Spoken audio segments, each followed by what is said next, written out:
കുറെ കാലമായിട്ട് ഞാൻ ചേട്ടനെ ട്രൈ ചെയ്യുന്നുണ്ട്. ചേട്ടനെ കണക്ട് ചെയ്യാനായിട്ട് പറ്റുന്നില്ല. ഞാൻ എന്നെ ഒഴിവാക്കുന്നില്ല. ചുമ്മാ താമസം നീ വേറെ പണി തന്നെ നോക്ക്.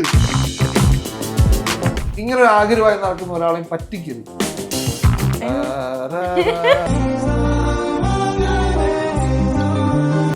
സത്യം മാത്രം പറഞ്ഞ ഇപ്പൊ ഞാൻ മ്യൂസിക് ഇടട്ടെ,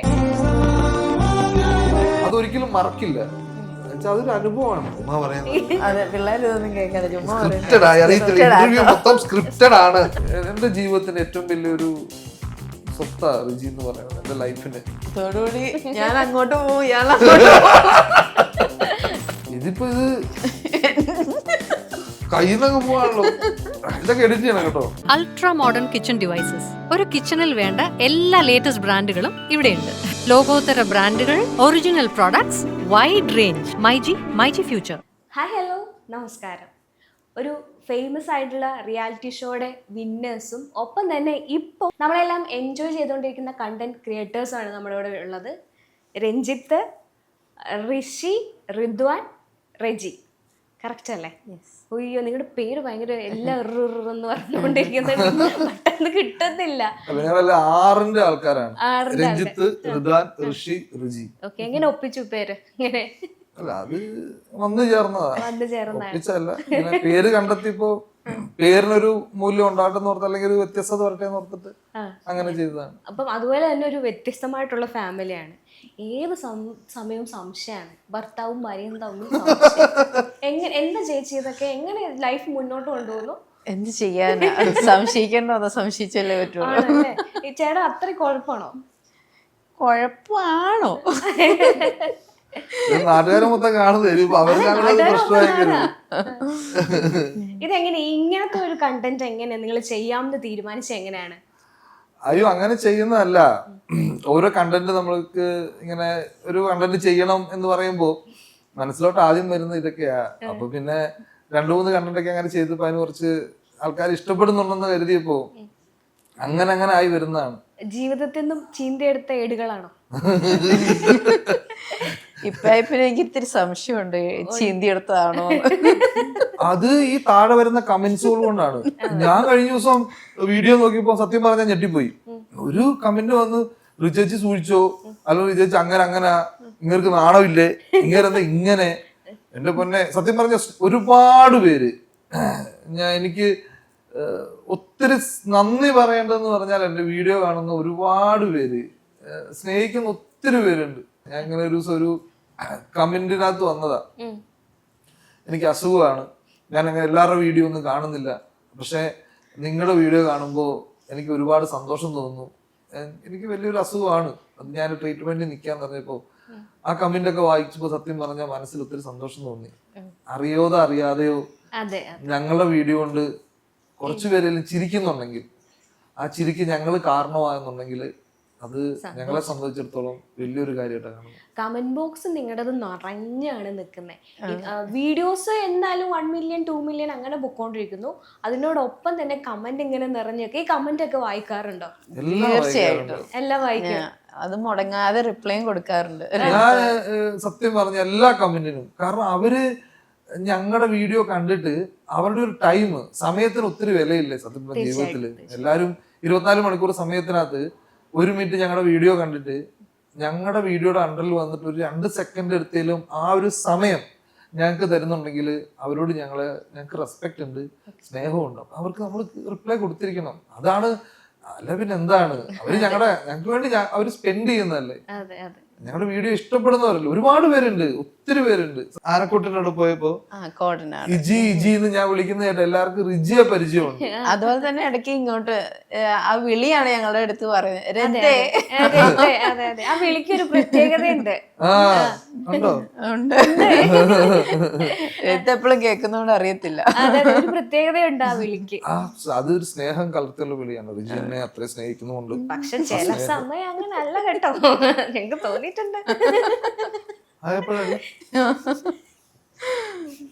മക്കള് പറയട്ടെ, ഈ വിളിയിൽ സ്നേഹമുണ്ടോ ദേഷ്യാണോ?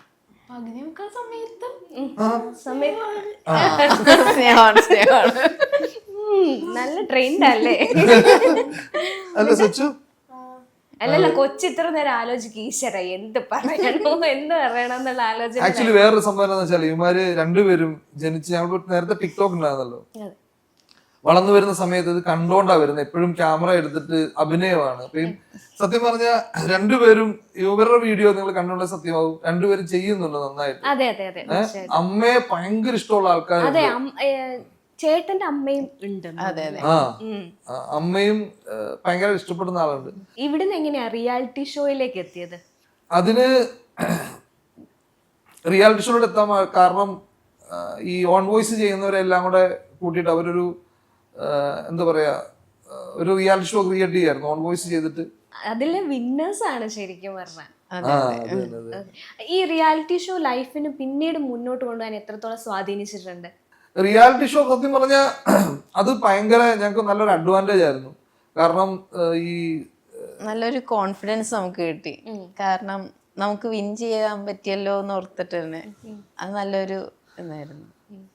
എപ്പോഴും ഞാൻ ആ റിയാലിറ്റി ഷോ കണ്ട സമയത്ത് എനിക്ക് കറക്റ്റായിട്ട് അറിയില്ല ആ റിയാലിറ്റി ഷോയിലാണോ വേറെ ഏതിലാണോ എന്ന്, പല തുറന്നു പറച്ചിലും പല ജീവിതങ്ങളെയും രണ്ടായിട്ട് പിളർന്നിട്ടുണ്ട്, ഡിവോഴ്സ് കാര്യങ്ങളിലൊക്കെ എത്തിച്ചിട്ടുണ്ട്. അപ്പം നിങ്ങളുടെ ലൈഫിൽ റിയാലിറ്റി ഷോയിൽ തുറന്നു പറഞ്ഞതുകൊണ്ട് എങ്ങനെയും ബാധിക്കുക എന്തെങ്കിലും ചെയ്തിട്ടുണ്ടോ? ആരാ തുറന്നു പറഞ്ഞു? ഞാൻ പറഞ്ഞു കേട്ടോ, എന്തോ തുറന്നു പറയാനോ ഒന്നും പറഞ്ഞില്ല.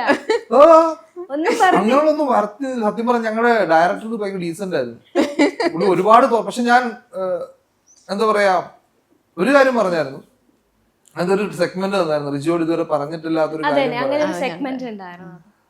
ഞാൻ പറഞ്ഞില്ല, ജീവിതത്തിന്റെ ഞങ്ങളുടെ ഈ ജീവിതത്തിന്റെ യാത്രയില് കാഞ്ഞിരപ്പള്ളിയില് ചെറക്കടവ് പഞ്ചായത്തില് കാഞ്ഞിരപ്പള്ളിയില് പൊൻകുന്നം സ്ഥലത്ത് ചെറക്കടവ് പഞ്ചായത്തിൽ ജനിച്ച ഒരു മനുഷ്യനാണ്. നിങ്ങള് ഈ ആ സ്ഥലത്തൊരു പ്രത്യേകതയാണ്, ഞങ്ങൾ ചെറക്കട മഹാദേവന്റെ മണ്ണിൽ നിന്ന് വരുന്ന കുറെ ആൾക്കാരാണ്. ഞങ്ങളൊക്കെ ഭയങ്കര അവിടെ ഗ്രാമമാണ്. അവിടുന്ന് ഒരു സുപ്രഭാതത്തില് സിനിമയിൽ അഭിനയിക്കാവുന്ന മോഹമായിട്ട് എറണാകുളത്ത് വരുന്നു. അപ്പോ അന്നത്തെ പറയുന്നത് ഇതുപോലെ മീഡിയസ് ഒന്നുമില്ല, അന്ന് ഈ പ്രൊഡക്ഷൻ കൺട്രോളേഴ്സ് മാത്രമാണ് ആകെയുള്ളൊരു അത്താണി എന്ന് പറയുന്നത്. അപ്പോൾ അതുപോലെ എനിക്ക് ഒരാളെ കിട്ടി, അയാൾക്ക് ഫുഡ് കൊടുക്കുന്നു. അന്ന് മൊബൈൽ റീചാർജ് ചെയ്ത് കൊടുക്കും, പുള്ളി രാത്രി വിളിക്കും, രഞ്ജിത്ത് 200 എന്ന് പറയുമ്പോൾ 200 റീചാർജ് ചെയ്ത് കൊടുക്കും. അങ്ങനെ നസ്രാണി സിനിമയുടെ സമയത്ത് കലാപമണി നടന്നു വരുമ്പോൾ ഒരു സൈക്കിൾ ഉന്തിക്കൊണ്ട് നടക്കാൻ വേണ്ടി എനിക്ക് ഒരു വേഷം കിട്ടി. ഭയങ്കര സന്തോഷം സിനിമയില്. അപ്പൊ അതാ കിട്ടിയത്. അപ്പൊ അന്ന് രീതിയിൽ പോലെ കുറെ ക്യാമറ ഒക്കെ വെച്ച് ഷൂട്ട് ചെയ്ത സംഭവമാണ്. അപ്പൊ ഞാൻ അമ്മയെ വിളിച്ചു പറഞ്ഞു, അമ്മ എനിക്ക് സിനിമയിൽ അവസരം കിട്ടി, എന്നാ നന്നായി മോനെ, നീ എത്രയും പെട്ടെന്ന് നടനാവും എന്ന് പറഞ്ഞു. അച്ഛനും പറഞ്ഞു, ഓ നീ അങ്ങനെ പോവാണെങ്കിൽ എത്രയും പെട്ടെന്ന് നടനാവുമല്ലോ എന്ന് പറഞ്ഞു. അപ്പൊ ഭയങ്കര സെറ്റപ്പ് ആയില്ലേ, നാട്ടിൽ നിന്ന് ഇറങ്ങി ഇവിടെ പൊൻകൂത്തുനിന്ന് ഇവിടെ വന്ന് നടനായി എറണാകുളത്ത് വന്നതാ. പക്ഷെ സിനിമ വന്നപ്പം ആ സൈക്കിളിന്റെ ആ പുറകിലിരിക്കുന്ന ഒരു ചെറിയ ഭാഗം മാത്രമേ ഉള്ളൂ, ഞാനില്ല. സത്യം പറഞ്ഞ എത്ര റീചാർജ് ചെയ്ത് കൊടുത്തിട്ടുണ്ട്, എത്ര പേർക്ക് ഫുഡ് മേടിച്ചു കൊടുത്തിട്ടുണ്ട്. എനിക്ക് ഭയങ്കര സങ്കടമായി പോയി, പറ്റിക്കപ്പെട്ടു അല്ലേ. അന്നോടെ പരിപാടി ഞാൻ നിർത്തി. ഞാൻ പിന്നെ പ്രൊഡക്ഷൻ കൺട്രോൾ പറ്റിച്ചു അങ്ങനെ പറയാം. അന്നൊന്നും അറിയില്ലല്ലോ എവിടെ പോകണം, കാരണം നമുക്ക് പാരമ്പര്യമായിട്ട് ആരും ഇല്ല. അന്ന് ഞാൻ പിന്നെ അത് പരിപാടി നിർത്തി. പിന്നെ റിജിയെ കല്യാണം കഴിച്ചു. പിന്നെ കുറച്ച് പ്രശ്നങ്ങളൊക്കെ ഉണ്ടായി, ഞാൻ വേറെ ഇതിനകത്ത് പറഞ്ഞിട്ടുണ്ട്. എന്നാലും ലവ് മാരേജ് ആണെന്ന് നിങ്ങൾ ഓൾറെഡി പറഞ്ഞു. അപ്പൊ ചേച്ചിയും തുടങ്ങാം, എങ്ങനെയായിരുന്നു, എവിടെയാണ് പ്രണയം തുടങ്ങിയത്, എങ്ങനെയാണ് നിങ്ങൾ കണ്ടുമുട്ടിയത്? അത് ഒന്നും പറയാനില്ല. അത് ആറിന്റെ തന്നെ ഒരു പ്രത്യേകതയാണ്. ഞങ്ങൾ ഒരുമിച്ച് പഠിച്ചതാണ് ഫാർമസിക്ക്. അപ്പോൾ റോൾ നമ്പേഴ്സ് ഞങ്ങളെ 37, 38. അപ്പോൾ എക്സ്പെരിമെന്റ്സ് ഒക്കെ ചെയ്യുന്നത് ഞങ്ങൾ ഒരുമിച്ചാണ്, ലാബ് പ്രാക്ടിക്കൽസ് ഒക്കെ ചെയ്യുന്നത്. അങ്ങനെയാണ്. ആദ്യം എനിക്ക് ഒട്ടും ഇഷ്ടമല്ലായിരുന്നു, ഞങ്ങൾ ഭയങ്കര ശത്രുക്കളായിരുന്നു. കാരണം ലാബിൽ ചെയ്യാനൊന്നും വരത്തില്ലായിരുന്നു, എല്ലാം ഞാൻ തന്നെ ചെയ്യണം. റിപ്പോർട്ട് എഴുതത്തില്ല ലാസ്റ്റ് ആ സമയം.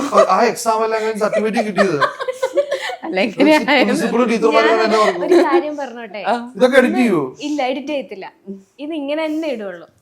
അത് റിപ്പോർട്ടൊക്കെ ലാബിൽ പരീക്ഷ സമയത്തല്ല, നമ്മള് ക്ലാസ് ടെസ്റ്റ് ചെയ്യത്തില്ലേ പ്രാക്ടിക്കൽസില്. ചേട്ടൻ ഒരു നിമിഷം ഞെട്ടിപ്പോയി. ഇവിടുത്തെ പറഞ്ഞു വന്നിട്ട് പരീക്ഷ കമ്മീഷൻ ഒക്കെ വന്നിട്ട് അയാള് നിന്നെ കൊണ്ടാ ജയിച്ചെന്ന് പറഞ്ഞു എന്നെ ഡിസ്ക്വാളിഫൈ ചെയ്ത് 2 പിള്ളേർ പട്ടിണിയാ പോകത്തില്ലേ. ജോലിയും പോയി 5 ജില്ല പട്ടിണിയാകും. എത്ര സോണിന്റെ മാനേജറാ? 5. അതൊന്നും ഇവിടെ പറയണ്ട, ഞാൻ ജോലി ഇതുവരെ പറഞ്ഞിട്ടില്ല. ഇല്ല അതെന്താ പറയുന്നുള്ളൂല്ലേ? അത് പറഞ്ഞു ജോലിയുള്ള പവറല്ലേ ചേട്ടാ? അതൊക്കെ അതെ. പറഞ്ഞോ എന്താ ജോലി? ഞാൻ ഒരു കമ്പനിയുടെ സോണൽ ഹെഡാണ്. അതെ 5 ഒന്നല്ലല്ലോ 5 ജില്ലയുടെ സ്റ്റേറ്റ്. വലിയ പുള്ളിയാ. ബാക്കി പ്രണയം പറഞ്ഞു കേക്കട്ടെ. എന്നിട്ട് അപ്പോൾ റിപ്പോർട്ട് എഴുതാൻ മാത്രം ഓടി വരും. അപ്പോൾ എനിക്ക് ഭയങ്കര ദേഷ്യം. നമ്മളെ ഹെൽപ്പ് ചെയ്ത് ഒരുമിച്ച് ചെയ്യേണ്ട എക്സ്പെരിമെന്റ് ഞാൻ തന്നെ ചെയ്ത് ലാസ്റ്റ് റിസൾട്ട് കിട്ടുമ്പോൾ ഓടി വന്നിട്ട് അത് കോപ്പി ചെയ്തിട്ട് മിസ്സിനെ കൊണ്ടുപോയി കാണിക്കും. അപ്പോൾ അങ്ങനെയായി ലാസ്റ്റ് ഞങ്ങളെങ്ങനെ കൂട്ടായി കഴിഞ്ഞാൽ പിന്നെ ലാബിലൊക്കെ വരാൻ തുടങ്ങി. അങ്ങനെ 4 years അല്ലേ കോഴ്സ്. എങ്ങനെയോ ഇഷ്ടത്തിലായി. എന്റെ പുറകെ നടന്നു 1.5 വർഷം 2 വർഷം. പാട്ടൊക്കെ പാടിയിട്ടാണോ? പാട്ടൊക്കെ പാടിയിട്ടാണോ? Cinema dialogue പറഞ്ഞിട്ടാണോ? പാട്ട് പാടാനൊന്നും നേരം കിട്ടിയിട്ടില്ല. ഭയങ്കര സ്റ്റണ്ടും വീട്ടിൽ പിടുത്തം അങ്ങനെയൊക്കെ ഭയങ്കര പ്രശ്നങ്ങൾ. ഫോൺ വിളിച്ച് വീട്ടിൽ പിടിക്കുകയൊക്കെ ചെയ്തിട്ടുണ്ടോ? അങ്ങനെയൊന്നുമില്ല. എന്താണ് വീട്ടിൽ അന്നത്തെ കാലത്ത് വെച്ചാൽ മൊബൈലൊന്നും അത്ര ഇതില്ലല്ലോ. അങ്ങനെ മറ്റേ സിനിമയുടെ ഇതിലാവോ ഏതാണ് ഇതില്ലേ മ്യൂസിക്? അന്നത്തെ കാലത്ത് മൊബൈലൊന്നും ഇല്ലല്ലോ. മൊബൈലൊന്നും ഇല്ലാന്ന് വെച്ചിട്ടുണ്ടെങ്കിൽ അത്ര പോപ്പുലർ അല്ല. അതുപോലെ കോളേജിലൊന്നും നമുക്ക് കൊണ്ടുപോകാനും പറ്റത്തില്ലായിരുന്നു. അതാ ഞാൻ പറഞ്ഞത്. ചേട്ടാ ഇതിൽ ഞാനാ പെട്ട് നിൽക്കുന്നേ. എനിക്ക് തോന്നുന്നു നിങ്ങൾ ഒറിജിനലി വീട്ടിലെ പോലെ തന്നെയാണ് ഇവിടെ. ഞങ്ങൾക്ക് മറക്കേണ്ട കാര്യം എന്തായിരിക്കും? ഞാനൊരു കാര്യം ചോദിക്കട്ടെ, മറക്കേണ്ട കാര്യമില്ല, ഉറപ്പാണല്ലോ ചേച്ചി? ഉറപ്പല്ലേ? അന്ന് റിയാലിറ്റി ഷോയില് സത്യം പറഞ്ഞിട്ടില്ല എന്നാണ് പറഞ്ഞത്. ഇപ്പൊ ഓപ്പൺ ആയിട്ട് ഒരു കാര്യം പറയാൻ പറഞ്ഞ എന്തായിരിക്കും പറയാ? സത്യം മാത്രമേ പറയുള്ളൂ. സത്യം മാത്രം പറഞ്ഞ. ഇപ്പൊ ഞാൻ മ്യൂസിക് ഇടട്ടെ, ചേട്ടൻ വെട്ടോ? അതെനിക്കിപ്പോ ചോദിക്കാനുള്ളൂ. അന്ന് റിയാലിറ്റി ഷോ തുറന്നു പറയാത്തതും ഇന്ന് ഒരു തുറന്നു പറയാത്ത ഒരു കാര്യം ചേച്ചിയോട് ഇപ്പൊ തുറന്നു പറയാൻ ഞങ്ങളൊരു അവസരം തന്നിരിക്കുക. നിങ്ങളിത് നിങ്ങളുടെ യൂട്യൂബിൽ ഇടും? ഉറപ്പാണ്? ഞാനിവിടെ വെച്ച് തുറന്നും പറയും. പറഞ്ഞു പറ്റുള്ള ഏട്ടാ. കുറച്ച് നാളെ കല്യാണം കഴിഞ്ഞിട്ട് അത്യാവശ്യമായിട്ടൊക്കെ പോകുന്നുണ്ട്. ഇവിടെ വന്നുകൊണ്ട് എന്റെ ജീവിതം കളയേണ്ട കാര്യമില്ല. ഇല്ല എന്നാലും ചേട്ടൻ ചേട്ടൻ ഞാനൊരു അവസരം തന്നല്ലേ. ചേട്ടൻ ചേട്ടൻ ഇതിനു മുമ്പും പറഞ്ഞു ഞാൻ സത്യം മാത്രമേ പറയുള്ളൂ, എല്ലാം തുറന്നു പറയുന്നു. ചേച്ചിക്ക് അറിയാൻ ആഗ്രഹമില്ലേ ചേച്ചി? പിന്നെ മക്കൾക്ക് അറിയാൻ ആഗ്രഹമുണ്ടോ? അല്ല, ഞങ്ങക്ക് കണ്ടന്റ് വേണ്ട ചേട്ടാ. നിങ്ങൾക്ക് ഇഷ്ടം പോലെ കണ്ടന്റ് ഉണ്ട്, ഞങ്ങക്ക് കണ്ടന്റ് ഇല്ല. ചേട്ടൻ പറഞ്ഞു. എനിക്ക് അങ്ങനൊന്നും ഇല്ലപ്പാ ജീവിതത്തില്. ഞാൻ പറഞ്ഞില്ലേ ഇവരാണ് എനിക്കെല്ലാം. 3 പേര്, അച്ഛനും അമ്മ. ഒരു കാര്യം പോലും ഇല്ല ചേട്ടാ തുറന്നു പറയാത്ത? അങ്ങൊക്കെ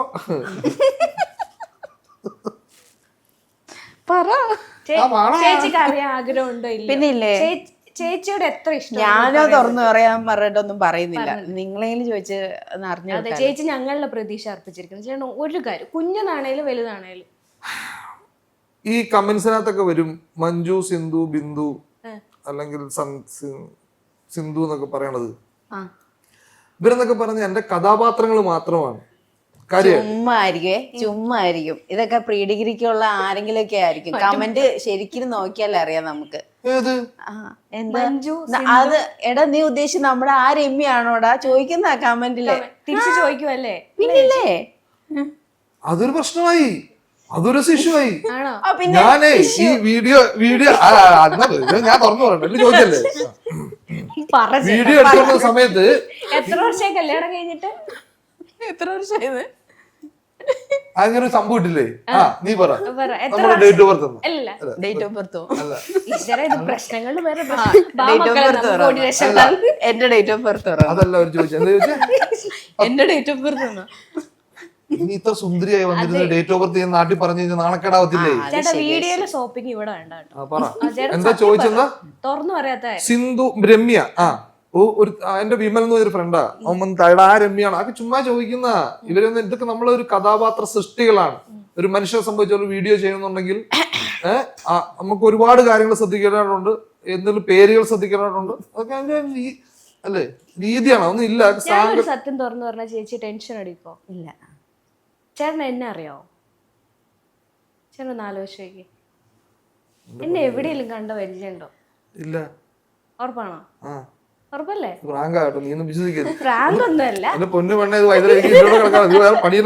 എനിക്ക് അറിയത്തില്ല. ഇല്ല ചേട്ടൻ എന്നെ അറിയാം. ഒന്ന് ശരിക്കും ഒന്ന് ആലോചിച്ച് ഇല്ല. എവിടെയെങ്കിലും എവിടെ കണ്ടു ഒരു മുഖച്ചായ ഇല്ല എനിക്ക്. പ്രായം കൂടി ഓർമ്മശക്തി. അതാണ് പ്രശ്നം. ചേച്ചി കമന്റിൽ എത്ര പെൺപിള്ളേരുടെ പേരുണ്ടെന്നാ പറഞ്ഞേ? അയ്യോ കമന്റിൽ പെമ്പിളാരുടെ പേരല്ല. ഈ ആണുങ്ങളോട് അങ്ങനെ ചോദിക്കരുത്, അറിയാവോന്ന്. അറിയാൻ ചോദിക്കില്ലേ? ഈ ഇവിടുത്തെ ചേട്ടന്മാർ തന്നെ ചോദിക്കും. നമ്മളീ പോകുന്ന വഴിക്ക് വണ്ടി നോക്കി അങ്ങോട്ടൊക്കെ നോക്കിയപ്പോ പക്ഷെ നമ്മൾ തമ്മിൽ അങ്ങനെ ഒരു പരിചയമല്ല. ഓഹോ, അന്ന് ഇതൊന്നും അറിയണമല്ലോ, എങ്ങനെയാ പരിചയപ്പെട്ടത്? റിജിയെ പറ്റി വല്ല അറിയാവോ? എനിക്ക് ചേച്ചി അറിയാം, ചേട്ടന് അതിനേക്ക് എനിക്ക് കൂടുതൽ അറിയാം. സീരിയസ് ആയിട്ട് പറയാ, പ്രാങ്ക് ആണ്. ചേച്ചിയോട് ഞാൻ പ്രാങ്ക് എന്ന് പറഞ്ഞായിരുന്നോ? ഇല്ല, പറഞ്ഞിട്ടില്ല. പിള്ളേരോട് പറഞ്ഞായിരുന്നോ? ഇല്ല. ഞാൻ ഈ പിള്ളേർ ഇപ്പോഴാണ് കാണുന്നത്, ഇവര് വരുന്നുവല്ലേ എനിക്കറിയത്തില്ലായിരുന്നു. ഈ അപ്പനാണ്, ഇവര് പോലും എന്നെ തെറ്റിദ്ധരിക്കും. മക്കളെ അറിയത്തില്ല, ചുമ്മാ പറയുന്നതാ. ഇല്ല, ചേട്ടൻ ശരിക്കും അങ്ങനല്ലല്ലോ. നീ അവരുടെ കൂടെയാണോ? പറ. ഞങ്ങളുടെ കൂടെ അമ്മയുടെ കൂടെയാണോ, ചേച്ചിയുടെ കൂടെയാണോ, അച്ഛയുടെ കൂടെയാണോ? എനിക്ക് കാവ് മേടിച്ചു വെക്കും. ഇല്ല, ചേട്ടൻ വിഷയത്തിന് തന്നെ മാറും. ചേട്ടൻ എന്നെ അറിയാവോ ഇല്ലയോ? ഉറപ്പാണ്. ഒരു പരിചയമില്ല എന്നെ. ചേച്ചി ഞങ്ങൾക്ക് നേരത്തെ പരിചയം, ഞങ്ങൾ കണ്ടിട്ടുണ്ട്. ശരിക്കും ഞങ്ങൾ കണ്ടിട്ടുണ്ട്. എവിടെ വെച്ച്? ചേട്ടാ സത്യം പറയാട്ടാ. പറ, എവിടെ വെച്ചാ കണ്ടത്? ഓൾറെഡി ഒരു 6 പേര് അവണിയിലുണ്ട്. അതിന്റെ കൂട്ടത്തിൽ നമ്മുടെ പേരെന്നാ? വെറുതെ ചേച്ചി, എന്റെ പേരറിയാം, എന്നെ കൃത്യമായിട്ട് ചേട്ടനെ അറിയാം. തോന്നി വന്ന് കയറിയപ്പോ നല്ല പരിചയം കാണിക്കുന്നുണ്ട്. അതുപോലെ എന്റെ അടുത്ത് ഇന്നലെ പറഞ്ഞായിരുന്നു, കേറി വരുമ്പോ ഇങ്ങനെ ഒരു കണ്ടന്റ് ഇങ്ങോട്ട് പറഞ്ഞതാ. പക്ഷെ അത് കുട്ടിയാണ് എന്റെ അടുത്ത് പറഞ്ഞത് സെയിം കാര്യം. നമ്മൾ തമ്മിൽ സംസാരിച്ചിട്ടില്ലല്ലോ. ഇല്ല. ഞാൻ ചേട്ടനായിട്ടല്ലേ കമ്മ്യൂണിക്കേറ്റ് ചെയ്യുന്നത്. സാധാരണ എന്തെങ്കിലും ഇന്റർവ്യൂ ഉണ്ട് ആരാ ലേഡീസ് അല്ലേ ഹാൻഡിൽ ചെയ്യണേ? ഇവിടെ അങ്ങനെയൊന്നുമില്ല. ലേഡീസ് അല്ലെങ്കിൽ മുഖത്ത് പൗഡറിന്റെയും ലിപ്സ്റ്റിക്കിന്റെ ഒന്നും പരിപാടിയല്ലോ. ഞാൻ സീരിയസ് ആണ് സംസാരിക്കുന്നത്. ചേട്ടൻ എന്നെ പരിചയം ഉണ്ടല്ലോ, അത് മാത്രമേ എനിക്ക് അറിഞ്ഞാൽ മതി. ചേട്ടൻ എന്നെ തള്ളി പറയില്ല എന്നാണ് ഞാൻ വിശ്വസിക്കുന്നത്. ഇത് ശരിയല്ല, ഇത് എന്നെ ട്രാപ്പിലാക്കാൻ വേണ്ടി. ഒരു ട്രാപ്പും അല്ല. ഞാൻ ഈ പിള്ളേരെ കൊടുത്തിട്ടാണ് ഞാൻ ചിരിച്ചത്. ഞാൻ അല്ലെങ്കിൽ സീരിയസ് ആയിട്ട് ഞാനുള്ള കാര്യങ്ങൾ പറയുന്നത്. പരിചയമുണ്ട്. എവിടെ വെച്ചിട്ടാണ് നമ്മൾ പരിചയപ്പെട്ടത്? അത് പറഞ്ഞാൽ ശരിയാവില്ല. ശരിയാവില്ലേ? ചേച്ചിയോട് പറയട്ടാ. അത് അവൾ എന്തെങ്കിലും അറിയേണ്ടതാണ്. പക്ഷെ ഒരു കാര്യം എന്ന് വെച്ചാൽ പുതിയ സ്ക്രിപ്റ്റ് വേണ്ട ചേട്ടാ.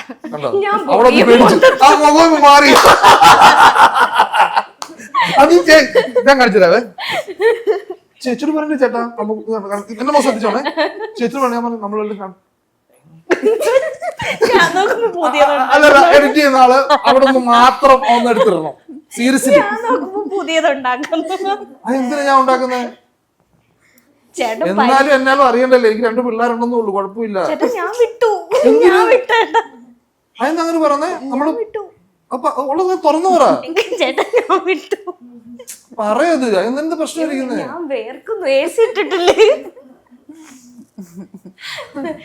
ശരിക്കും പ്രാങ്ക് ആക്കാന്ന് വിചാരിച്ചാണ്. പക്ഷെ ചേട്ടൻ അവിടുന്ന് വേറെ സ്ക്രിപ്റ്റ് പ്ലാൻ ചെയ്ത് ഞാൻ പെടും. അതുകൊണ്ടല്ല, റിജിയെ പോലുള്ള ഭാര്യയുള്ള ഭർത്താവ് പോയല്ലോ. റിജിയെ പോലുള്ള റിജിയുടെ അടുത്തൊക്കെ പിടിച്ചിരിക്കണം എന്നുണ്ടെങ്കിൽ ദിവസവും ഞങ്ങളെ പോലുള്ള ഭർത്താക്കന്മാര് 6-7 പ്രാങ്കുമായിട്ട് നടക്കുന്നവരാ. നമുക്ക് ഇതല്ല, ഇതിന്റെ അപ്പുറവും ചാടി കിടന്നവനാണ് സത്യമായിട്ടും. ഒരു 15 വർഷം ഒരു നിമിഷം സത്യാന്ന് വിചാരിച്ചാ. ഞാൻ ആദ്യം പറഞ്ഞപ്പോ ഇത്തിരി ഡൗട്ട് ഉണ്ടായിരുന്നു. പിന്നെ ഇപ്പൊ തന്നെ പുതിയ പോകുന്നതിന് മുമ്പ് സ്ഥാപക ചമ്പക വസ്തുക്കളെല്ലാം കാര്യങ്ങളും പറഞ്ഞ് ഇതല്ല പ്രാങ്കാന്ന് പറയാതെ ഈ പടി ഞാൻ കിടത്തില്ല. പിന്നെ ചേട്ടൻ എന്ന് വെച്ചാൽ വീണടം വിഷ്ണു ലോകമാക്കും. മനസ്സിലായല്ലോ? എന്താണേലും തട്ടി തടഞ്ഞ് ആള് നല്ല നമ്മളായിരിക്കും ചോദിച്ചാൽ നമ്മളായിരിക്കും കുറ്റക്കാര്. അങ്ങനെ ഒരു കഴിവുണ്ട്. പക്ഷെ അത് ചില സമയത്ത് മാത്രമേ വിജയിക്കുള്ളൂ. ഇത് ഞാൻ ചിരിച്ചെന്ന് മാത്രമേ ഉള്ളൂ. ഞങ്ങൾ തമ്മിൽ പരിചയമുണ്ട്. ആണോ? ഞാൻ ചിരിച്ചെന്ന് പറഞ്ഞാൽ പിള്ളേരിയ്ക്കുന്നതുകൊണ്ടാണ് സീരിയസ് ആയിട്ട് ചിരിച്ച കാര്യങ്ങളിലേക്ക് വന്നത്. പിന്നെ ഒരു ഇന്റർവ്യൂ ആണല്ലോ. അപ്പം ചേട്ടൻ പറ എന്നെ എവിടെയാണ് ചേട്ടൻ ചിരിച്ച് ചേട്ടൻ ഇപ്പൊ ഓക്കെ ആയോ? ഞാൻ വലിയ ആളായി രക്ഷപ്പെട്ടു എന്നല്ലേ ചേട്ടൻ വിചാരിച്ചു? രക്ഷപ്പെട്ടിട്ടില്ല. നമ്മള് പരിചയമുണ്ട് ഇല്ലെന്ന് ഞാൻ പറഞ്ഞില്ലല്ലോ. അപ്പം എവിടെ വെച്ചാണ് കണ്ടത്? നമ്മൾ എങ്ങനെയാണ് പരിചയപ്പെട്ടത്? എത്ര വർഷമായിട്ട് പരിചയമുണ്ട്? 5-6 വർഷമായിട്ട് പരിചയമുണ്ട്. ചേച്ചിയോട് എന്താ ഇത്ര കാലം പറയാതിരുന്നു? അതെന്തേലും പറയണ്ടേ അവിടെ അടുത്ത്?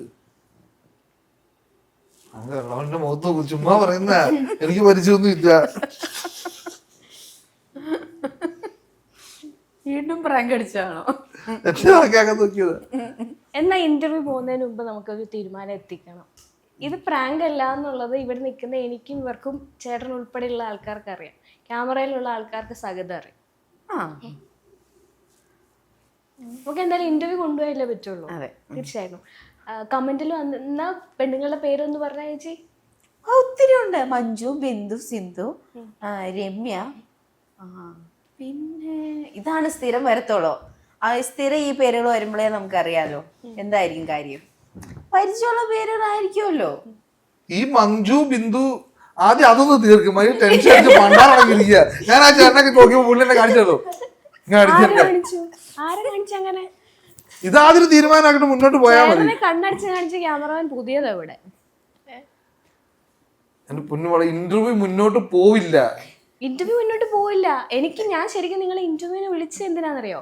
കുറെ കാലമായിട്ട് ഞാൻ ചേട്ടനെ ട്രൈ ചെയ്യുന്നുണ്ട്. ചേട്ടനെ കണക്ട് ചെയ്യാനായിട്ട് പറ്റുന്നില്ല. ചേട്ടൻ എന്നെ ഒഴിവാക്കുന്നുണ്ട്. അതുകൊണ്ടാണ് ഈ പെരുമാറി ഞാൻ വിളിച്ചു വരുത്തേ. ശരിക്കും ഇന്റർവ്യൂ ഞാനല്ല എടുക്കണ്ടേ, വേറെ ആളെ എടുക്കണ്ടേ.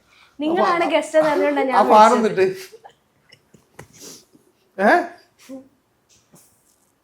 പിന്നെ ഈ മുഖത്ത് സ്വാഭാവികമായിട്ടും വരുന്ന ചിരി അതെനിക്ക് മാറ്റാൻ പറ്റുന്നില്ല. പക്ഷെ ഞാൻ സീരിയസ് ആണ്, അത്രേ ഉള്ളൂ ചേട്ടാ. ചുമ്മാ തമാശ നീ വേറെ പണി തന്നെ നോക്ക്.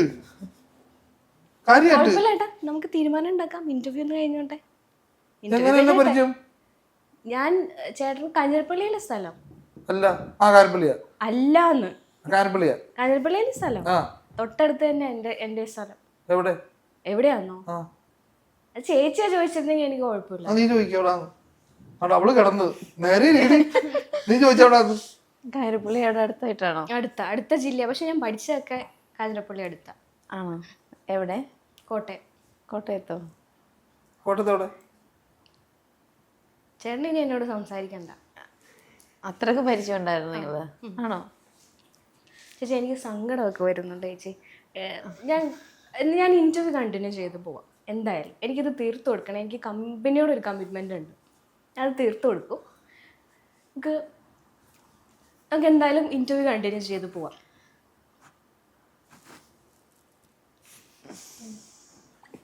മനസ്സാ വാച കർമ്മണ എനിക്കറിയത്തില്ല. ചേട്ടൻ നന്നായിട്ട് അഭിനയിക്കാൻ അറിയുന്ന ചേച്ചിക്ക് അറിയാലോ. അങ്ങനെ സിനിമ കയറി പോകത്തില്ലേ? എന്തുകൊണ്ടായിരിക്കും പോവാത്തെ? ഇങ്ങനെ പലരെയും പറ്റിച്ചിട്ടുള്ളതുകൊണ്ടാ പോവാത്തെ. ഓഹോ, എങ്ങനെ പരിചയം എന്ന് പറ. എന്താടാ? പറ, പോട്ടെ. നമുക്ക് ഇന്റർവ്യൂ മുന്നോട്ട് പോകാം. അവസാനം പറയാം. എന്തായാലും അവസാനം നമുക്ക് പറയാം. ശരി, എന്നാന്ന് വെച്ചാ നമുക്ക് തീരുമാനിക്കുന്നു. പോട്ടെ, പറ. എന്തായാലും ചേട്ടൻ എന്നെ അറിയത്തില്ല എന്ന് പറഞ്ഞപ്പോഴത്തേക്കുണ്ടല്ലോ ഒരു ബലൂണിന് കാറ്റഴിച്ചിട്ട പോലത്തെ അവസ്ഥയായിപ്പോയി ഞാൻ. എന്താ അവസ്ഥ? അത് ചേട്ടൻ, ഞാൻ അനുഭവിക്കുന്ന അവസ്ഥ എന്താന്ന് ചേട്ടന് അല്ല, ചേട്ടൻ അത് അനുഭവിച്ചാലേ മനസ്സിലാവുള്ളൂ. എങ്ങനെ? ഇപ്പൊ ചേട്ടന് മുന്നില് പരിചയമുള്ള ഒരാൾ വന്നിട്ട് ചേട്ടൻ അറിയത്തില്ലെന്ന് പറഞ്ഞാൽ ചേട്ടന് എന്തായിരിക്കും അവസ്ഥ? അറിയണ്ട. ചേട്ടന്റെ മെന്റാലിറ്റി. ഞാൻ അങ്ങനെയല്ല. ഞാൻ ഒരു സാധാരണ പാവപ്പെട്ട ആളാ ചേട്ടൻ. എനിക്കിങ്ങനെ മനുഷ്യന്മാരെ പറ്റിക്കാനൊന്നും അറിയത്തില്ല. ഒന്നും അറിയത്തില്ല. നമുക്ക് മറ്റേ ആ സിനിമയ്ക്ക് ചെയ്തുപോലെ നമുക്ക് നോക്കാം. ഇത് കഴിയട്ടെ. നിങ്ങളുടെ കമ്പനി പ്രശ്നമാണ്. അതെ. നമ്മൾ എവിടെയായിരുന്നു പറഞ്ഞു നിർത്തിയത്? അതുവരെ ഞാൻ മറന്നുപോയി. അപ്പൊ പിന്നെ എന്നെ അറിയാന്ന് പറഞ്ഞു. ഇപ്പൊ പറഞ്ഞു നിർത്തിയത് ചേച്ചിയായിട്ട് ലാസ്റ്റ് ഒരു ക്വസ്റ്റ്യൻ ഞാൻ ചോദിച്ചില്ലേ, അതിലാണ് പറഞ്ഞു നിർത്തിയത്. കമന്റ് ബോക്സ് ആണ് നമ്മുടെ സബ്ജക്ട്. കമന്റ് ബോക്സിൽ അടുത്തുള്ള പെണ്ണുങ്ങളുടെ ഒക്കെ കമന്റ് വരുമ്പോ ചേച്ചി എങ്ങനെയായിരിക്കും പ്രതികരിക്കുന്നത്? ചില കമന്റ് കാണുമ്പോ നമുക്ക് തോന്നിയത് റിയൽ ആണോ എന്ന് തന്നെ നമുക്ക് തോന്നാറുണ്ടേ. അത്രേ ഉള്ളൂ. അല്ലാതെ അത് ഈ ഞാൻ നാട്ടുപുറത്ത് ഇങ്ങനെ നമുക്ക് ഇപ്പൊ സിന്ധു, ബിന്ദു, മഞ്ജു ഇവരെന്നൊക്കെ പറയണത് സിന്ധു പോയി ഇതിനോട് ചോദിച്ചു പ്രാങ്കാന്ന് തുടങ്ങി മുന്നോട്ട് പറയാൻ പറ്റുന്നില്ലെന്ന്. ചേട്ടാ ഞാനത് വിട്ടു. നമുക്ക് ഇന്റർവ്യൂ കണ്ടിന്യൂ ചെയ്ത് പോവാ. എന്നാ പിന്നെ ഇത് കഴിഞ്ഞ് പറഞ്ഞാ പോരായിരുന്നോ? അല്ല, പക്ഷെ ഉണ്ടല്ലോ എനിക്ക് ഇങ്ങനെ ഈ ഫേസ് ടു ഫേസ് ഇരുന്ന സമയത്ത് എനിക്കത് പറയാതിരിക്കാൻ പറ്റിയില്ല. അതുകൊണ്ട് പറഞ്ഞു പോയതാ അറിയാതെ.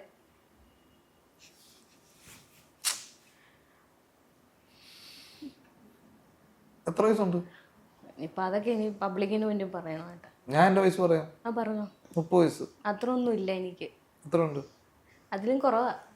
എന്തിനാ 30 പറഞ്ഞേ? 10 വയസ്സ് കുറച്ച് പറഞ്ഞു.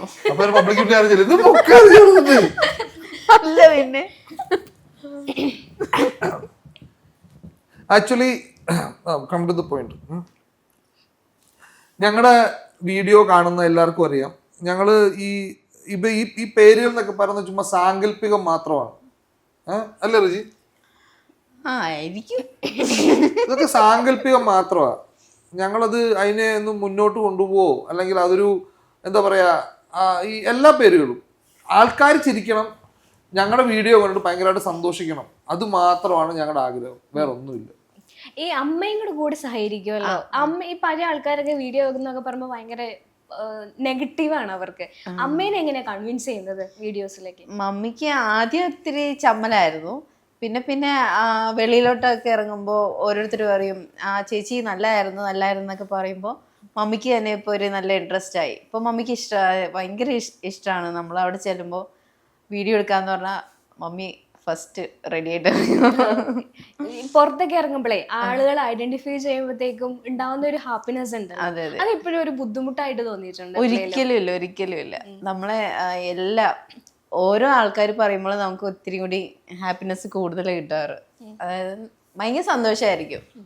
നമ്മൾ കൂടുതൽ ഒരുമിച്ച് പോകുമ്പോഴാണ് ആൾക്കാർ പെട്ടെന്ന് റെക്കഗ്നൈസ് ചെയ്യും. രഞ്ജിത്ത് റിജി അല്ലേ, അല്ലെങ്കിൽ ചിലർക്ക് പേര് കിട്ടത്തില്ല. നിങ്ങൾ വീഡിയോ ചെയ്യുന്ന മിക്കവരുടെ വിചാരം പിന്നെ ഞങ്ങള് വെളിയിലാന്നാ. ഞങ്ങൾ എപ്പോഴും അയ്യോ അത് എല്ലാവരോടും ഒന്ന് പറഞ്ഞോട്ടോ. സത്യം പറഞ്ഞാ ഞങ്ങള് വെളിയിലല്ല, ഞങ്ങള് നാട്ടിലാണ്. എറണാകുളത്ത് എടപ്പള്ളിയിലാണ് താമസം. സ്വന്തം വീടെന്ന് പറയുന്നത് കാഞ്ഞിരപ്പള്ളി പൊൻകുന്നത്താണ്. റിജിയുടെ വീട് എറണാകുളമാണ്. ഞങ്ങൾ നാട്ടിലാണ്. ഒരുപാട് പേര് ചോദിക്കും. കഴിഞ്ഞ ദിവസം വന്നവര് ചോദിച്ചു നിങ്ങൾ UK നിന്നാ വന്നേ, നിങ്ങള് ഓസ്ട്രേലിയയിലാണോ എന്നൊക്കെ ചോദിക്കും. ഒരിക്കലും അല്ല, ഞങ്ങൾ നാട്ടിൽ തന്നെയാണ്. ഈ കണ്ടന്റുകളൊക്കെ കാണുമ്പോൾ ഞങ്ങൾ കണ്ടിട്ടുള്ളത് ഒരിക്കലും റിപ്പീറ്റേഷൻ ഒന്നും ഉണ്ടായിട്ടില്ല. അപ്പൊ ഈ കണ്ടന്റുകൾ എങ്ങനെയാ തിരഞ്ഞെടുക്കുന്നത്? കണ്ടന്റ് തിരഞ്ഞെടുക്കുക, നമ്മൾ ഈ യാത്രയൊക്കെ പോകുമ്പോൾ ഓരോ കണ്ടന്റുകൾ കിട്ടും. നമ്മളിങ്ങനെ ആലോചിച്ച് വരുമ്പോൾ ഞാൻ ഈ എഴുതാൻ ഭയങ്കര ഇൻട്രസ്റ്റ് ഉള്ള ഒരാളാണ്. പിന്നെ നമ്മൾ ഈ റീൽസ് ഒക്കെ കാണുമ്പോഴും അതിൽ നിന്നും ഉണ്ട്. എല്ലാം ഒന്നും ഞങ്ങളുടെ ആണെന്ന് പറഞ്ഞ ആളല്ല ഞാൻ. ബാക്കി ആൾക്കാരുടെ കണ്ടന്റുകൾ എടുക്കാറുണ്ട്. എപ്പോഴെങ്കിലും റിയൽ ലൈഫിലെ കണ്ടന്റ് ആണെന്ന് പറഞ്ഞിട്ടുണ്ട്. എപ്പോഴെങ്കിലും റിയൽ ലൈഫിൽ ഇങ്ങനെ ഒരു സംശയിക്കേണ്ട സിറ്റുവേഷൻ വന്നിട്ടുണ്ടോ? ഇപ്പൊ ഒന്നില്ല. റിയൽ ലൈഫില് സംശയിക്കുന്ന അതേ ഉള്ളൂ. ഇപ്പൊ അത് പിന്നെ എല്ലാ ഭാര്യ ഭർത്താക്കന്മാരുടെ ഇടയിൽ ഉണ്ടാവുമല്ലോ സംശയം. ഒരിത്തിരി പൊസസീവ്നെസ്, അതൊക്കെ അതുപോലെ തന്നെ ചില്ലറ ഒക്കെ ഉണ്ട്. അടികളൊക്കെ ഉണ്ടാവാറുണ്ടോ? അടികൾ ഉണ്ടാവുന്ന പിള്ളേരോട് വെച്ചിട്ട് കാര്യമുള്ളൂ. അടി ഉണ്ടാക്കാറുണ്ട് ഇവർ രണ്ടുപേരും? മിണ്ടരുത്. ഉണ്ടോ? അടി ഉണ്ടാക്കാറുണ്ടോ അച്ഛയമ്മേ? എങ്ങനെയാ? നല്ല ഫൈറ്റ് ആയിരിക്കോ? ആരെ എടുത്തിട്ട് അടിക്കുന്നത്? കൊച്ചവിടെ സത്യം പറഞ്ഞു. ചെറുതോ?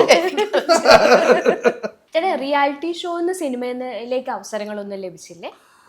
ഒരു പ്രാവശ്യം വിളിച്ചിരുന്നു. ഞാൻ പറഞ്ഞില്ലേ, ഞാൻ ഒരു 3-4 സിനിമയിൽ എന്ന് പറഞ്ഞ അഭിനയം ഭയങ്കര ഇഷ്ടമാണ്. അതിപ്പോ ഭയങ്കര ഇഷ്ടമാണ്. അങ്ങനെയാണ് ഇതൊക്കെ ചെയ്യാൻ തുടങ്ങി. ഇപ്പൊ ഇതിന്റെ ഇടയിലൊക്കെ കമന്റ് വരും ആൾക്കാർ, നിങ്ങൾക്ക് സിനിമയിൽ അഭിനയിച്ചൂടെ, സിനിമയിൽ അഭിനയിക്കാൻ പൊക്കൂടെ,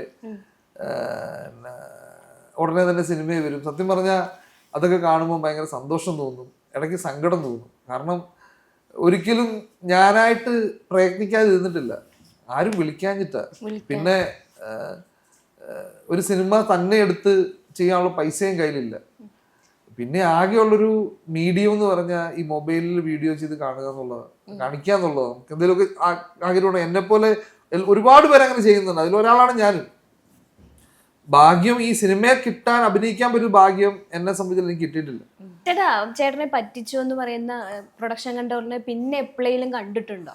ഇല്ലെന്ന്. അതൊരു ഭയങ്കര എന്നെ പോലെ ഒരുപാട് പേരുണ്ട്. ആ ഒരു കാലഘട്ടത്തിൽ പ്രൊഡക്ഷൻ കൺട്രോളേഴ്സ് ആണ് അവരാണ് നമുക്ക് പറയുന്നത്. നമ്മൾ ചെല്ലും, അതായത് നമ്മൾ ഈ ഷൂട്ടിംഗ് സെറ്റുകളൊക്കെ ചെല്ലുമ്പോൾ അവർ പറയും നിങ്ങൾ പ്രൊഡക്ഷൻ കൺട്രോളിലെ. അപ്പോൾ നമ്മൾ അവിടെ ചെന്ന് ആരാന്ന് നോക്കും, അപ്പോൾ പുള്ളിയായിട്ട് പരിചയപ്പെടും. അങ്ങനെ ഞാൻ ലിസിയുടെ ബാക്ക് സൈഡിൽ ഒരു പണ്ട് 10-22 വർഷം മുമ്പാ നമ്മുടെ ലിസി ഹോസ്പിറ്റലിന്റെ ബാക്ക് സൈഡിൽ ഒരു ലോഡ്ജ് ഉണ്ടായിരുന്നു. ആ ലോഡ്ജിലാണ് ഞാനും താമസിച്ചുകൊണ്ടിരുന്നത്, അവരും താമസിച്ചുകൊണ്ടിരുന്നത്. അന്ന് ഞാൻ ബിഫാം ഒക്കെ കഴിഞ്ഞിട്ട് സിനിമാ പ്രേമമായിട്ട് സ്നേഹമായിട്ട് ഞാൻ എറണാകുളത്തോട്ട് വരുന്നത്. അപ്പൊ ആ പുള്ളിയുടെ കൂട്ടത്തിൽ പുള്ളിക്ക് ഫുഡ് മേടിച്ചു കൊടുക്കും. പുള്ളിക്ക് എന്നും വൈകുന്നേരം ദോശ ഓംലെറ്റും വേണം, അത് മേടിച്ചു കൊടുക്കും. അന്ന് ഈ റീചാർജ് എങ്ങനെ 1 രൂപ വെച്ചിട്ട് അപ്പൊ കാർഡ് മേടിച്ചിട്ട് നമ്പർ അയച്ചു കൊടുക്കുക. അപ്പൊ ഒരു ദിവസം പുള്ളി എന്നെ വിളിച്ചു പറഞ്ഞ, നിങ്ങൾ നസ്താന്റെ സിനിമയുടെ ഷൂട്ടിംഗ് നടക്കും, നിങ്ങൾ അങ്ങോട്ട് വരണം. അങ്ങനെ അവിടെ ചെന്നപ്പോ കയ്യിലേക്ക് കിട്ടി കൊടുത്ത്, അപ്പൊ ഇപ്പൊ കിട്ടും, സിനിമയെ കിട്ടും വെച്ചാൽ ആ ഒരു പ്രായം അതായിരുന്നു. പക്ഷെ കലാപമണി എന്ന് നേരിട്ട് കാണാൻ പറ്റി, മമ്മൂക്കയെ നേരിട്ട് കാണാൻ പറ്റി, അതൊരു സന്തോഷമാണ്. പക്ഷെ ആ ഒരു സിനിമ വന്നപ്പോ അതിനകത്ത് ആ സീനില്ലെന്ന് കണ്ടപ്പോ അച്ഛനും അമ്മയും ചോദിച്ചു എൻ്റെ അടുത്ത് ആ സിനിമ അമ്മ ഇല്ലെന്ന് പറഞ്ഞപ്പോ ഒന്നും മിണ്ടിയില്ല. അത് ഭയങ്കര ഒരു മാനസികമായിട്ട് തകർന്നൊരു നിമിഷമാണ്. പുള്ളിനെ പിന്നീട് കോണ്ടാക്ട് ചെയ്തിട്ടുണ്ടോ? ഇല്ല, ഞാൻ അന്നുകൊണ്ട് പുള്ളിയെ ബ്ലോക്ക് ചെയ്യുമായിരുന്നു. അതൊരിക്കലും മറക്കില്ല. എന്നുവെച്ചാൽ അതൊരു അനുഭവമാണ്. പിന്നെ സിനിമയെന്ന് പറയുന്നത് ഞാൻ പറഞ്ഞില്ല, ഒരു ഭാഗ്യമാണ്. അതിനകത്ത് കിട്ടുക എന്ന് വെച്ച് കഴിഞ്ഞാൽ അതിനൊക്കെ ഒരു ഭാഗ്യം തന്നെ വേണം. അത് ഉണ്ടെങ്കിൽ കിട്ടും, ഇല്ലേ കിട്ടില്ല.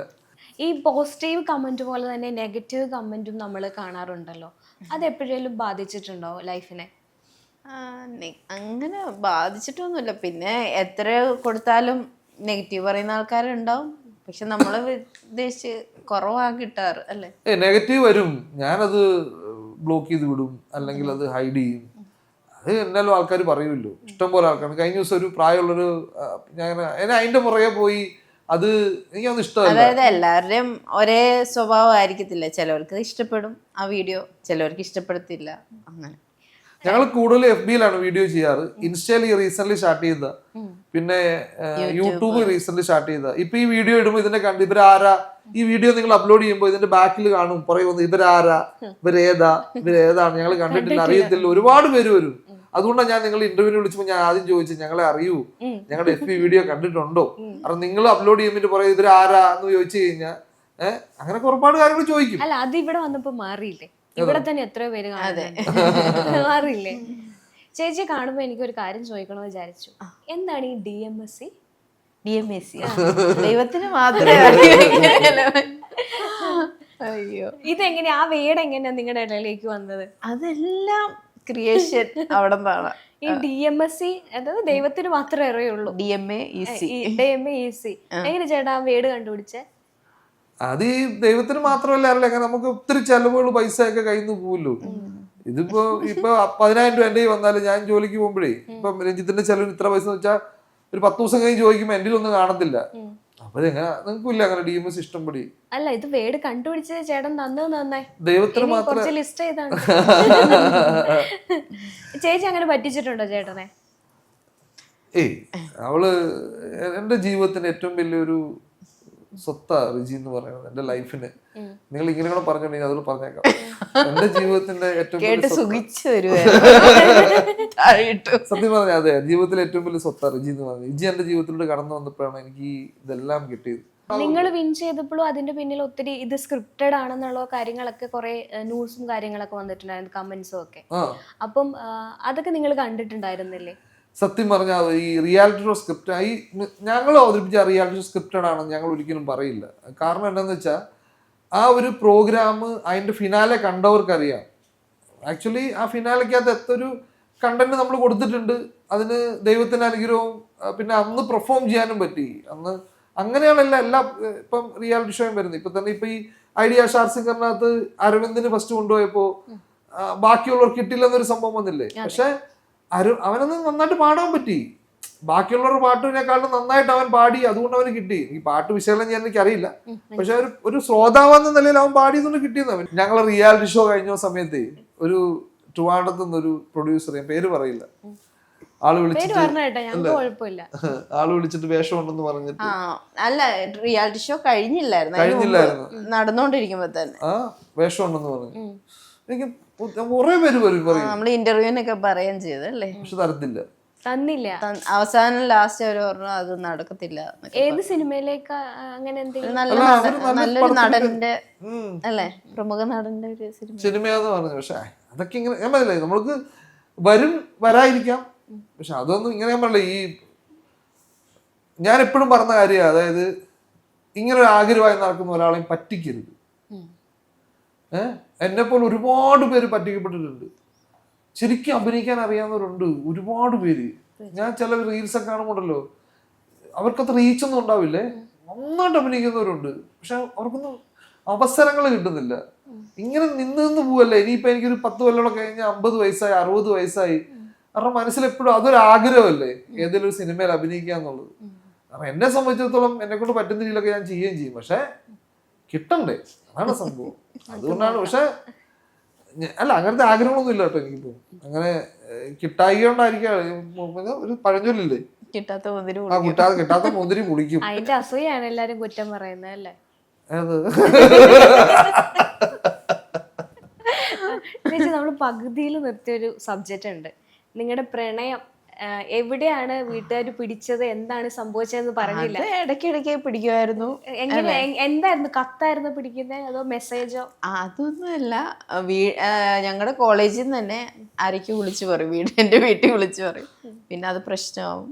അങ്ങനെ പിന്നെ ഞങ്ങളുടെ ലാബൊക്കെ രണ്ടാക്കി അല്ലെ, 3 ആക്കി. അവിടെ 2 ഉള്ളായിരുന്നു, ഇത് കാരണം 3 ആക്കി. 3 സെക്ഷനാക്കി ലാബ്. മാഡം ഒന്ന് ഒത്തിരി കഷ്ടപ്പെട്ടു. ഇപ്പൊ മാഡം നല്ല കമ്പനിയാട്ടോ. മാഡം ഇപ്പൊ പ്രിൻസിപ്പലിനെ ഈ പ്രണയം എന്ന് പറയുന്നത് ആരും എതിർക്കുന്ന കാരണം എന്ന് വെച്ചാൽ അതുകൊണ്ട് നശിച്ചു പോകുമെന്ന് പേടിച്ചിട്ടാ. അതെ, ടെൻത്തിനെ കുറിച്ച് വേണ്ടാത്തൊക്കെ വിളിച്ച് വീട്ടിൽ പറഞ്ഞോണ്ടിരുന്നു. അവര് വിചാരിച്ചത് എന്നെ പറ്റി അനാവശ്യമൊക്കെ പറയും. അതവിടെ നിക്കട്ടെ, എനിക്കും കുറച്ച് പറയാനുണ്ട്. ചേച്ചി പറ. തോടുകൂടി ഞാൻ അങ്ങോട്ട് പോകും, ഇയാൾ അങ്ങോട്ട് അപ്പൊ അങ്ങനെ ആ വീട്ടില് അങ്ങനെ ലാസ്റ്റ് എന്താ പറഞ്ഞു, പ്രണയം. ചേട്ടൻ എക്സ്ട്രാ ഡീസന്റ് ആന്നാ പറഞ്ഞോണ്ടിരുന്നത്. അതെ, വീട്ടിലൊക്കെ അനാവശ്യമൊക്കെ വിളിച്ച് പറയുമായിരുന്നു ആരൊക്കെയോ. പിന്നെ എന്റെ കല്യാണം ഉറപ്പിക്കാറായപ്പോഴത്തേക്കും വിളിച്ചിറക്കിക്കൊണ്ട് ചേട്ടൻ കൊണ്ടുപോയി. അതെന്നെ ചോദിച്ചു, വിളിച്ചിറക്കിക്കൊണ്ട് വന്നോന്ന്. ഒളിച്ചോടി പോയി. ചുമ്മാ പറയുന്നത്. അതെ, പിള്ളേർ ഇതൊന്നും കേൾക്കാതെ ചുമ്മാ സ്ക്രിപ്റ്റഡ് ആണ്. ഇത് നിങ്ങൾ വിശ്വസിക്കണ്ടേ കേട്ടോ, ഈ ഒരു കാര്യം. റീച്ച് വേണ്ടേ? അതെ, അതുകൊണ്ട് ചുമ്മാ ആണോ? എന്നിട്ട് ബാക്കി കഥ പറയട്ടെ. കഥ അല്ല, ലൈഫ് കഴിഞ്ഞ ആ സമയങ്ങളില് ഞങ്ങൾക്ക് രണ്ടുപേരും ഞങ്ങള് കാനഡയ്ക്ക് പോയി. ഞാൻ പോലും ഇജ്ജ് പോയി. വിളിച്ചുകൊണ്ട് വന്നിട്ട് അല്ല, അത് 1 വർഷം ആയില്ല അല്ലേ. PG ക്ക് എന്നെ വിട്ടായിരുന്നു, കാനഡയ്ക്ക് വിട്ടായിരുന്നു. പക്ഷെ അത് നന്നായിട്ട് പൂർത്തീകരിക്കാൻ പറ്റിയില്ല. റിജി തിരിച്ചു പോകണ്ടായിട്ട് വന്നു. അതെന്തു പറ്റി? അതെന്ന് പറഞ്ഞാൽ അവിടെ ഞാനിവിടെ കൂടെ പോവാന്ന് വെച്ചിട്ടായിരുന്നേ. അതും ഒരു കൺസൾട്ടൻസി ആയിട്ട് പോയതാണ്. ഈ പോകാൻ പറ്റില്ല, എൻ്റെ വിസ, അതായത് നമുക്കന്ന് ഒത്തിരി പൈസയൊന്നും ഇല്ല. അപ്പോൾ ഞങ്ങൾ റിജി പോവുക, കൂടെ ഞാനവിടെ പോവുക, റിജി പഠിക്കുക, ഞാൻ ജോലി എടുക്കുക, ആ പൈസ കൊണ്ട് ജീവിക്കുക. അങ്ങനെ ഭയങ്കര സെറ്റിങ്സ് ആണ്, ഭയങ്കര പ്ലാനിങ്. പക്ഷെ ആ പ്ലാനിങ് ഒക്കെ കഴിഞ്ഞു പോയി. എൻ്റെ വിസ റിജക്ട് ചെയ്തുകൊണ്ടേയിരുന്നു. അപ്പോൾ ഇവിടുന്ന് റിജിക്ക് ഞാൻ എൻ്റെ പൈസ ജോലി ചെയ്തിട്ട് ഇവിടുത്തെ ജോലി അങ്ങോട്ട് അയച്ചു കൊടുത്ത് അവിടെ എന്നാവാനാ, ഇവിടെ വന്നാലേ പൈസ ആവുള്ളൂ. അപ്പൊ റിജി അങ്ങനെ തിരിച്ചു പോരേണ്ടി വന്നു. സാമ്പത്തിക ബുദ്ധിമുട്ടുകൊണ്ട് ഭയങ്കരമായിട്ട് അന്ന് ലൈഫ് പിന്നെ സ്റ്റാർട്ട് ചെയ്യുന്ന, കല്യാണം കഴിച്ചിട്ട് കുറച്ച് കഴിഞ്ഞപ്പോൾ ലൈഫ് സ്റ്റാർട്ട് ചെയ്തത് ഒരു 10-22 ലക്ഷം രൂപ കടത്തില്ല. കാരണം ഈ പോകാൻ്റെ പൈസ മൊത്തം കടമായി പോയി. പിന്നെ അവിടുന്ന് അങ്ങോട്ടൊരു മരണപ്പാച്ചിലായിരുന്നു ലൈഫ് പിടിക്കാൻ വേണ്ടിയിട്ട്. 10-15 വർഷം എടുത്തു തിരിച്ചൊന്ന് പിടിക്കാൻ വേണ്ടിയിട്ട്. അതിനൊക്കെ എൻ്റെ ഫാമിലിയോട് സത്യം പറഞ്ഞ് നന്ദി പറയണം, അച്ഛനോടും അമ്മയോടും. ഇത്രയൊക്കെ പ്രശ്നം ഉണ്ടായിട്ട് അതല്ല ഞാൻ പറയണം. ഒരു ലൈഫ് കെട്ടിപ്പിടുത്തൊക്കെ പോയി ഒരു ലൈഫ് ഒന്ന് റെഡിയാക്കി എടുക്കണമെന്നുണ്ടെങ്കിൽ ഒരു ഭയങ്കര സ്ട്രഗിള് തന്നെയുണ്ട്. അത് ഇപ്പോഴാണ് സത്യം പറഞ്ഞ അല്ലേ, കുറച്ച് നാളായിട്ടാണ് ഞങ്ങളൊന്ന് സ്റ്റഡി ആയിട്ട് അല്ലേ. ഒരു കമന്റ് വന്നിട്ടുണ്ടായിരുന്നു. ചേച്ചി എപ്പോഴേലും ചിന്തിച്ചോ, ചേച്ചി അവിടെ പോയത് കൊണ്ടാണ് ഇദ്ദേഹം സ്ട്രഗിൾ ചെയ്യേണ്ടി വന്നതെന്ന് എപ്പോഴേലും ചിന്തിച്ചായിരുന്നു? അത് ചിന്തിക്കാറുണ്ട്, കാരണം അങ്ങനെയാണല്ലോ. പിന്നെ ഒരു കാര്യം എന്ന് വെച്ചിട്ട് ഞാൻ മുൻകൈ എടുത്ത് പോയതല്ല, രത്തിന്റെ തീരുമാനം കൊണ്ട് തന്നെയാണ് ഞാൻ പോയത്. അല്ലല്ല, അങ്ങനെ ഞങ്ങൾക്ക് രക്ഷപ്പെടണം എന്ന് വെച്ചാൽ ആള് ഭയങ്കരമായിട്ട് പഠിക്കുന്ന ഒരാളാ. ആ ചെറുവാണ്ടൂർ ഒരു ബെസ്റ്റ് സ്റ്റുഡൻ്റ് ആണ്. ഫ്രണ്ടിൽ നിന്ന് മുന്നിൽ നിന്ന് തന്നെയാ ഇവൾ ആദ്യത്തെ ഒരു 10-നകത്ത് ഉണ്ടാവും, ബാക്കി എണ്ണി കഴിഞ്ഞാൽ ഞാൻ ആദ്യം ഉണ്ടാവും. അങ്ങനത്തെ ഒരു ഗുണമായിരുന്നു, അറിയാമല്ലോ. ഞാൻ വലുതായിട്ട് പഠിക്കുന്നു. ഉഴപ്പനൊന്നും അല്ല, അങ്ങനല്ല. എന്നാലും നന്നായിട്ട് ചെയ്യുന്നൊരു മനുഷ്യൻ. ഉഴപ്പന്നല്ലേ, ഉഴപ്പന്നാളെ പിന്നെ ഉഴപ്പന്നല്ലേ ഏട്ടാ പറയണ്ടേ. ഇതിപ്പോ ഇത് കയ്യിൽ നിന്നൊക്കെ പോവാണല്ലോ. ഇതൊക്കെ എഡിറ്റ് ചെയ്യണം കേട്ടോ, ഉഴപ്പൻ എന്നുള്ള പേരൊക്കെ. അപ്പോ കേക്ക് അപ്പൊ അങ്ങനെ റിജി പിന്നെ കാനഡയിൽ പോയി കഴിഞ്ഞാൽ എനിക്ക് കൂടെ പോവാം, രക്ഷപ്പെടാം. ഇതൊക്കെ ഒരു പ്ലാനിങ് അല്ലേ മനസ്സിൽ. അതൊക്കെ നമ്മള് പ്രേമിച്ചുകൊണ്ടിരിക്കുന്ന സമയത്ത് അല്ലാത്ത സമയത്തൊക്കെ നമ്മൾ ആലോചിച്ച് കൂട്ടുന്ന അങ്ങനെയൊക്കെ എങ്ങനെ രക്ഷപ്പെടാം, ഏത് ലെവലിൽ രക്ഷപ്പെടാം. പക്ഷെ അത് അങ്ങനെ കൺസൾട്ട് ചെന്നവർ ഇത്ര പൈസ വേണം അതൊക്കെ കൊടുത്തു. അവിടെ റിജി ആദ്യം പറഞ്ഞു വിട്ടു. പക്ഷെ എനിക്കൊരു ഭാഗ്യമില്ലാത്ത മനുഷ്യനാണ്, അങ്ങനെ ഞാൻ കരുതുന്നത്. കാരണം എനിക്ക് ആ ഒരു കടമ്പ കടക്കാൻ പറ്റണില്ല, അങ്ങോട്ട് പോകാൻ പറ്റണില്ല. ഞാൻ വെളിയിൽ പോകാൻ നോക്കിയാൽ നടന്നില്ല. ഞാൻ സിനിമയിൽ ഉപയോഗിക്കാൻ നോക്കി നടക്കണില്ല. ആകെ ദൈവം എൻ്റെ കൂടെ നിൽപ്പണെന്ന് വെച്ച് ജോലി കളയാതെ കൂട്ടത്തിൽ ഒരു പ്രൈവറ്റ് മേഖലയിലാണെങ്കിൽ പോലും അതിലെനിക്ക് ഉയർച്ച കിട്ടിയിട്ടുണ്ട്. പിന്നെ എനിക്ക് ഏറ്റവും ഇവന്മാരുടെ കൂട്ടത്തിലെ അതായത് എന്നെ അങ്ങനെ ദൈവം പട്ടിണി കിട്ടിയിട്ടില്ല. അതാ ഞാൻ പറഞ്ഞത്, റിജി എന്ന് പറഞ്ഞ എനിക്ക് വലിയൊരു കാര്യമാണെന്ന് പറഞ്ഞത്. ഞാൻ എൻ്റെ ലൈഫിൽ ഇത്രയും കാലം ഇജി കൂടെ ഉണ്ടായിട്ട് എനിക്ക് അങ്ങനെ വലിയ ഇതിൽ പോയി എനിക്ക് കരകയറാൻ പറ്റി. ഇവന്മാര് വന്നേ പിന്നെ ഇവന്മാരുടെ ജീവിതം വന്നേ പിന്നെ ആരാണെങ്കിലും മുന്നോട്ട് പോകാൻ പറ്റി. അതാണ് ലൈഫിൽ ഏറ്റവും വലിയ കാര്യം. തീർച്ചയായിട്ടും. അപ്പം നിങ്ങളുടെ ലൈഫ് ഒരു വലിയ മോട്ടിവേഷനായി തീരട്ടെ. ചേട്ടന് സിനിമയിൽ അഭിനയിക്കാൻ അവസരം കിട്ടട്ടെ, എല്ലാം സംഭവിക്കട്ടെ. പിന്നെ നമ്മൾ ബാക്കി വെച്ച ഒരു സാധനമുണ്ട്. എന്തായിരുന്നു?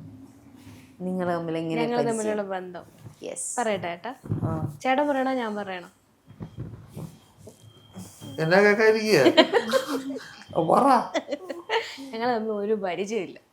ഞങ്ങളിത് ഇപ്പൊ ജസ്റ്റ് പരിചയപ്പെട്ടോളൂ. എല്ലാരും പറ്റിക്കുന്ന ചേട്ടനെ ഞാനൊന്ന് പറ്റിക്കാനായിട്ട് ശ്രമിച്ച, പക്ഷെ എന്റെ കയ്യിൽ നിന്ന് പോയി. എന്നാലും ഞാൻ പിടിച്ചു. ചേട്ടൻ അതിന് ശേഷം ഈ ഇരിപ്പ ഇങ്ങനെ അല്ലേ? ഞാൻ ആലോചിച്ചോണ്ടിരിക്കുക ഇതിന് ഞാൻ എവിടെ വെച്ചാ കണ്ട, ഇത് അവിടെ പറയുന്നുണ്ട്. ഇത് എന്നാ സംഭവം? ഇനിയിപ്പോ റിജീത് അറിഞ്ഞു, ഇനിയിപ്പോ 6 പേരുടെ പേര് ഓൾറെഡി ഉണ്ട് അവിടെ മനസ്സിൽ. അതിന്റെ കൂട്ടി 7ാമതാ. ഇനിയിപ്പോ എനിക്ക് ചെവിതല്ല തരത്തില്ലല്ലോ. സീരിയസ്ലി ചേച്ചി വിശ്വസിച്ചായിരുന്നോ? ആദ്യം പറഞ്ഞപ്പോ എനിക്കൊരു നീ എന്റെ പൊന്നാന്നൊക്കെ പറഞ്ഞു വെച്ചേക്കുക. നീ അപ്പൊ അങ്ങനെ പറ, ഇല്ല എന്റെ ഹസ്ബൻഡ് എനിക്ക് വിശ്വാസമാണ്. അന്ന് ഞാൻ പറയാം, ഇല്ല ഞാൻ വിശ്വസിച്ചേ ഇല്ല. എന്റെ പേരറിയോ ചേട്ടാ? ഇല്ല ഇല്ല, എന്റെ പേര് സിമി. കണ്ടോ, ഇവന്റെ പേര് പോലും ചേട്ടൻ അറിയില്ല. ചേച്ചി ടെൻഷനേ അടിക്കണ്ട. ചേട്ടൻ താമസിച്ചതിന്റെ 7 അയലോക്കത്ത് ഞാൻ വന്നിട്ടില്ല. നന്നായി. ഞാൻ നിങ്ങളുടെ അടുത്ത് പ്രാങ്കിന്റെ കാര്യം പറഞ്ഞു. അത് പ്ലാൻ ചെയ്യാനുള്ള സമയം എനിക്കും കിട്ടിയില്ല, നിങ്ങൾക്കും കിട്ടിയില്ല. അപ്പൊ ഞാൻ സ്വയം അങ്ങ് ഏറ്റെടുത്ത് അങ്ങ് ബലിയേടായതാണ്. പക്ഷെ ഇത് ലൈവ് ആണെന്നുണ്ടെങ്കിൽ ഞാൻ ഒരു കാര്യം പറയാം. ആദ്യം കളിപ്പിക്കാൻ നോക്കും, തിരിച്ചാന്ന് പറഞ്ഞപ്പോ ഇവിടെ 2-3 വേർപ്പൂരിലേക്ക് ഇങ്ങനെ ആയായിരുന്നു. ആര്? ഞാന്. അതാ പറഞ്ഞ കയ്യിൽ നിന്ന് പോയായിരുന്നു. പക്ഷെ ഞാൻ തിരിച്ചു പിടിച്ചു ചേട്ടാ വിജയകരമായിട്ട്. ചേച്ചി വിശ്വസിച്ചില്ലേ? ഓക്കെ, ഒരു ഹാപ്പി ഫാമിലി ആയിട്ട് അടിപൊളിയായിട്ട് പോട്ടെ. ഇവന്മാരുടെ അടുത്ത് കുറെ കാര്യങ്ങൾ ചോദിക്കണമെന്നുണ്ടായിരുന്നു, പക്ഷെ അവരൊന്നും കാര്യമായിട്ട് സംസാരിക്കാത്തതുകൊണ്ട് ഞാൻ ഇപ്പം വെറുതെ ഇട്ടിരിക്കുന്നു. നമുക്ക് വീണ്ടും കാണേണ്ടി വരും. ഓക്കെ, വീണ്ടും നല്ല സന്തോഷത്തോടു കൂടി നമുക്ക് കാണാൻ കഴിയട്ടെ. ഇപ്പൊ ഹാപ്പി അല്ലെന്നല്ല, സിനിമയൊക്കെ കിട്ടി, ഷോസ് ഒക്കെ കിട്ടി, അടിപൊളിയായിട്ട് വരുന്ന ഒരു അവസരം ഉണ്ടല്ലോ. അപ്പൊ നമുക്ക് വീണ്ടും കാണാൻ പറ്റും. Thank you so much. Thank you. Ultra modern kitchen devices. ഒരു കിച്ചണിൽ വേണ്ട എല്ലാ ലേറ്റസ്റ്റ് ബ്രാൻഡുകളും ഇവിടെയുണ്ട്. ലോകോത്തര ബ്രാൻഡുകൾ, original products, wide range. MyG future.